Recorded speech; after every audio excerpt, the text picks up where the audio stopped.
Thanks, Andrew. Thanks, guys. So I'm going to sit a little farther away from you. Okay. Are we long enough away for father-son quarrels here? So Yeah, so I'll kind of start it off if you're okay with that. okay. First off, it's always interesting and fun to see all the new tech and new ideas. The last one I didn't know about the Superior Lake Corridor, the rocket thing. That's awesome.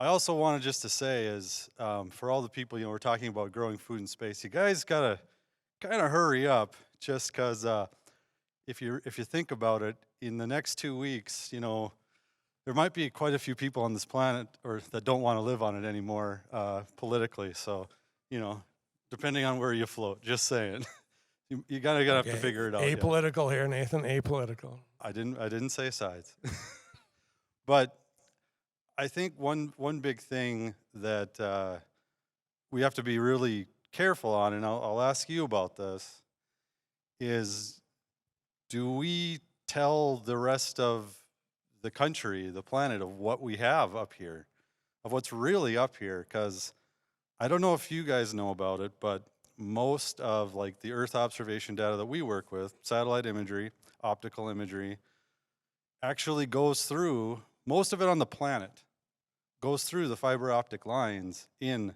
North and South Dakota. So there's the Aerostatus Center, which is north of Sioux Falls. That's Landsat USGS. That's where all these things you've seen in ag, USDA, they use that data to look at crop reports, and then everything else kind of happens from there. Then there's another one. So do you want to talk about that side of it? Well, there's a big infrastructure of receiving stations for satellite data. One big one is up at Svalbard, Norway, way up by the Arctic Circle.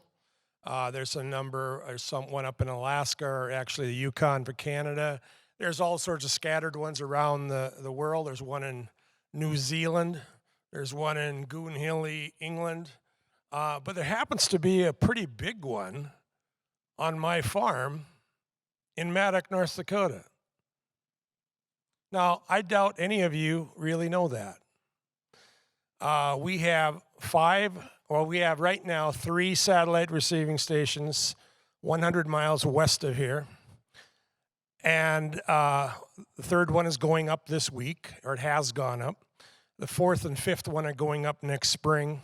And we also have 4 antennas that actually send signals up to about 120, 150 little satellites up north, up in space. So, we are in partnership. Of course, I have a company called SatShot that I started 30 years ago after I quit farming and decided there are a lot of variances within the field. I'm an airplane pilot, so I was flying my fields in 1977, and I found out, there's some really bad areas in the field. So when I quit farming in 94, I started a satellite company to look from space the variance in the fields. Fast forward about 20 years, or 2012, actually it's more than 20 years, we started working with a company called Planet Labs out of California. And anyway, long story there, but I said, how about have a satellite receiving station up here in North Dakota? We got fiber optic cable. I don't know if many of you know that North Dakota is the most wired fiber optic in the whole country, if not the world. We have fiber optic at every farm. And we had 12 years, that was 12 years ago.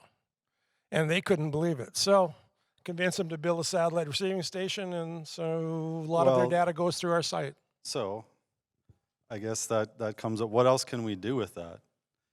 Do we think enough about what we actually have up here? Because I think in ag there's a lot, especially in the Earth observation space, that we're not utilizing. Like we'll talk about hyperspectral data or this sensor, that sensor, and every satellite company will say, oh yeah, we want to be in ag, and we've been in ag, and one of the most frustration points that I have usually is we can have all these different sensors and different algorithms, But really, most of the time, farmers aren't really utilizing it directly because we're not fitting it up right. So for instance, like hyperspectral data, great stuff. You can see a bunch of stuff, bunch of wavelengths. Um, there's not enough agricultural science done to make sense of all those wavelengths for normal production farming. There's concepts done in small plots and things like that, but how do we scale these algorithms with the agronomy that we've been dealing with forever? Because you farmed, I've farmed. These are questions we need to answer in the space ag side of it. We have all these great things. How do we practically really make them applicable to the everyday person? Well, I think you've hit on a big thing. Okay, I'm from the land. I was going to grow up and farm all my life. Me too, thanks. You were too. You didn't get a chance. Maybe I saved your life on that process. But the thing is, we tend to look at the hype of the technology and forget about the reality. And I mean, I love the idea of growing food in space, but we are in a big starship here called the planet Earth. And there is so much management and so much insight that has to be created to see how we are growing. I understand what the farmers, how they are growing their crops, and I just shake my head some days. I say, you know, you could be doing this. So what we start looking at is the technology on the what if instead of what is. And our goal is to actually make the technology right now work today, which is what we did. When Nathan was with our company earlier as a young man, I wanted him to get in. I wanted to, how do we make money off of selling a pixel of vegetation change? It's been really hard to do. What's that? It's been very hard to do. Yes, it has been very hard. I got to find out how to get $1 out of that today. And we did that. 30 years of business. Nathan and I still own the company, 100%. We don't have investors. We invested in ourselves. We're not working for anybody else, but we did it based on data that actually can do something. If I assign that piece of data today, now, I can give you a result in 5 minutes, and you can change your tractor in 5 minutes. Of course, with that, there's also another inherent problem that we run into in agriculture and technology, and everything is, you started a long time ago. I grew up with it, and we saw all these things working with corporate entities, governments, other entrepreneurs, farmers themselves. It's gotten to a point too where with some of this data that we work with, we drive it up. It's interesting. We show some value, and then another company might come in, and this has happened multiple times because the business side of this, we can't forget this either, is all these things are fun and great, but then, you might have a large corporate entity that comes in and says, well, I want that too, but I want to provide that for free to, say, the grower. There's a lot of softwares that do that, say, with their observation data. They do it with weather data. How many of you actually pay for weather data on an app that tells you what the temperature and the rate are coming? I don't see any hands. No one usually pays. Okay, I got one there. And the thing about that, it's kind of the same in the Earth observation world, and what's happened to it is then the user has, say, the farmer or maybe the agronomist, they don't perceive value to it anymore because we've commoditized it or saying, well, everyone should have it, and then it kind of forces this narrative like, well, how else can we enhance it? Maybe talk through that part. Well, I think it comes down to, all the technology that everybody's trying to do. You have, okay, I tell people I'm always a farmer. I have the right to put my farmer cap back on and complain, okay? You farmers out there, some of you, you know, you have the right to bitch a little bit, so I can do that. But I'm also a businessman, so what I'm trying to take to the space ag community and the space community, it's not all about the technology. It's way more about the business model. And how do you take that technology? Just because it's a cool technology doesn't mean it's going to work. The first person is necessarily not going to win. It might be the fifth person. So how do you integrate a business model? I've worked with a lot of companies, a lot of satellite companies, a lot of people in the space industry, and I first say, if you're going to work with me, you got to understand that I'm going to talk your head off on a business model. How do I take that technology and turn it into and transform it into a piece of wealth or a piece of value? And that's where I think we get off the track. Wow, this is really cool. So we end up going into, let's go get investment, and we know that 8 or 9 out of 10 companies will fold. I'm in the belief that failure is not an option. If you go back to the Apollo 13 days, They kind of had to live. yeah, they had to live. Gene Kranz, who guided the mission home, he said, failure is not an option. I have a coffee cup, I have a mouse pad, I also have a poster. It says failure is not an option. And I've taken that through my business and said, I can't afford to fail. I have no choice. I have to adapt. And I wish we would get out of the failure mode and get into the adapt mode. So maybe this is a good segment into how can we all kind of maybe help each other in this? Because, I mean, the dynamics of when you first started and I kind of grew up around it, there were no investors, no banks would give you anything. You just had to sell something, you had to do it. And, you know, just like on a farm, you put the crop in, you got to do it. Now, the little difference between when you farmed, and it's why you probably don't farm anymore, is now there's a protection called crop insurance. And crop insurance will use data like this to help it, incentivize it to move forward.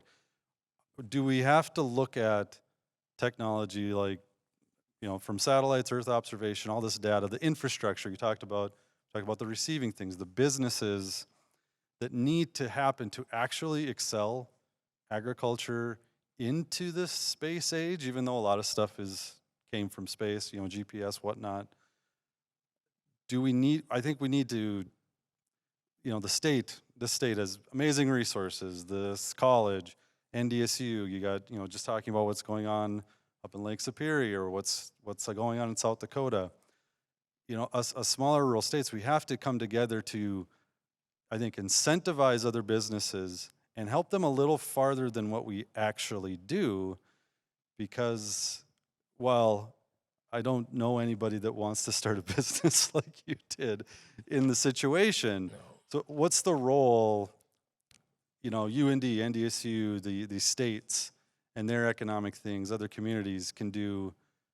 What would you have liked them to do in your realm, in technology, in ag, if you had that when you started? I wish that the financial institutions, the backers, the state of North Dakota, the Commerce Department, the North Dakota legislature, and I'm going to pick on North Dakota. We have lots of money in this state.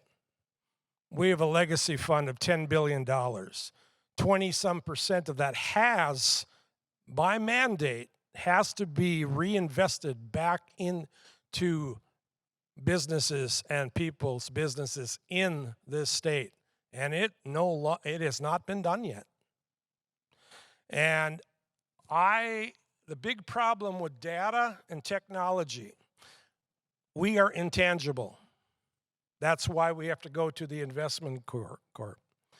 North Dakota has a really option here to be a leader with its state-owned bank and its own economic development to turn technology with the help of universities of research like UND and NDSU, and turn that research into a tangible product that is backed by the state so that you as companies that have a great idea can actually go and say, that's worth something. For instance, over the last 30 years, I can document at least $10 million of capital that we have got through sales we have sold our product to farmers, to ag retailers, to ag consultants, to ag corporations.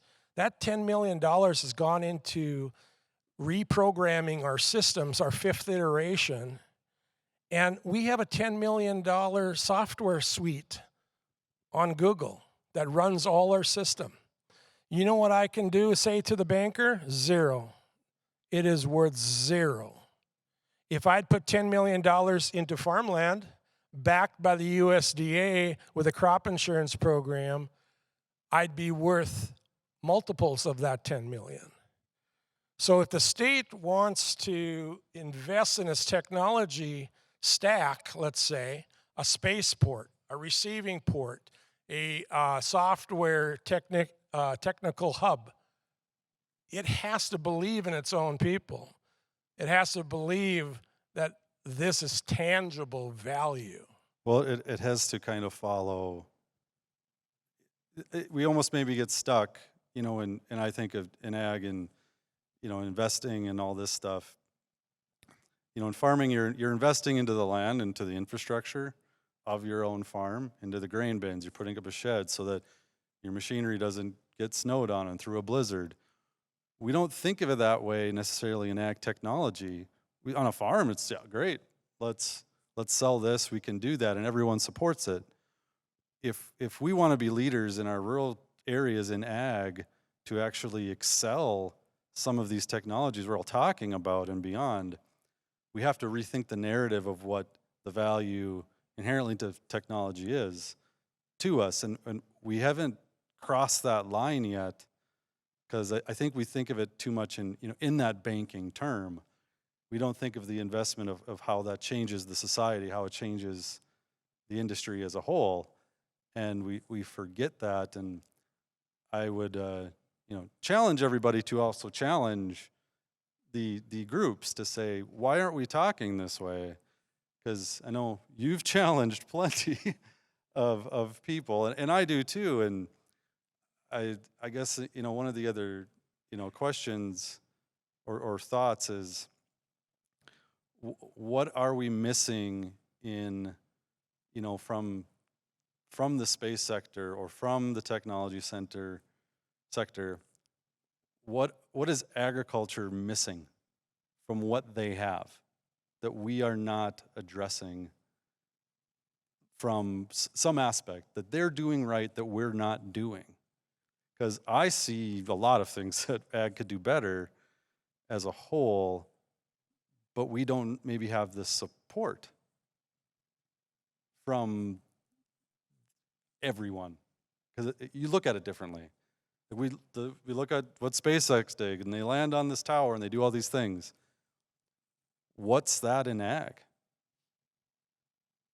That's a pretty loaded question. I come from a small community. You grew up. When I told my neighbors that I was quitting farming and going to look at farmland from space, they thought I was nuts. You are nuts a little bit. I am nuts. But I had a passion. I had a vision. I saw out there. I do get frustrated with the agriculture committee, maybe it is a committee, agriculture, farmers, and community, that they do not see the vision out there. They have moved much more to being risk adverse. And if they can't make it, it's not their fault. I'm a firm non-believer in that statement. I believed in myself all the time. If I didn't, I would have gone crazy, which I guess maybe I am. But you've got to believe in your own mission. The space community, what you said, I think what we were having problems in our end of Earth observation is we were living off of very generic data sets from some of the old systems like Landsat that's been around since 1972. I think I was one of the first guys to go into France and talk to spot imagery back in 1994, or actually the second guy, and go look at farmland. They had no idea you could do this. But we were living off of very limited data sets, and now the data sets are mushrooming, and there's all sorts of people that want to put up new satellites. But part of the problem that the space industry is not providing is they're not providing a safety net for some of these, and I don't know if they even can, but for a lot of these companies that are putting up satellites, they're putting up satellites because they want a NASA sticker behind their wall. Well, I've got 2 NASA stickers behind my wall, but I'm not putting up satellites. So I'm taking other satellites and enhancing them. I'm living with what I got. The old farmer adage is, if you're going to farm, you better know what baling wire is, a welding rod, and a bolt. Because you got to figure out how to get that combine running because a storm is coming. You can't go to John Deere and go get a new part. You got to go fix it right now. That's what I do with satellite imagery. So what I'm seeing now is there's a lot of possibilities that the space industry is finally ramping up to allow all sorts of new companies develop with all sorts of new sensors. Zach, with your radar technology, your L-band, I mean, I've been looking at L-band for years. Well, now we finally got someone that wants to take it to market. So that's, the data quality is starting to improve, and that's what we need. Well, and maybe it's also a thought, because, I mean, as you can see, my old man over here has some passion in this. And maybe that's what, are we investing in that? Or are we just investing in the idea or the financial model? Like I said, we're kind of stuck in these number games. We need to rethink that. Maybe, all these people talking about it, they have a passion in this. We have to think of it more that way, just like a farmer goes and like, I'm going to farm the family land. That is my passion. That's what I want.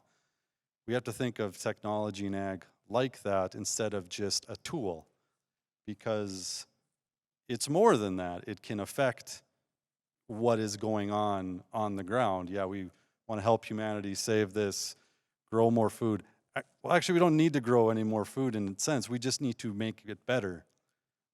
We need to shift away from that. So what's more, like, so there's a bunch of different ideas. You might have your own ideas, want to create your own company. What to you is more important? The money to grow something, as we really never did when we grew it, going off sales, or the passion to keep it around and wait for the right moment in time?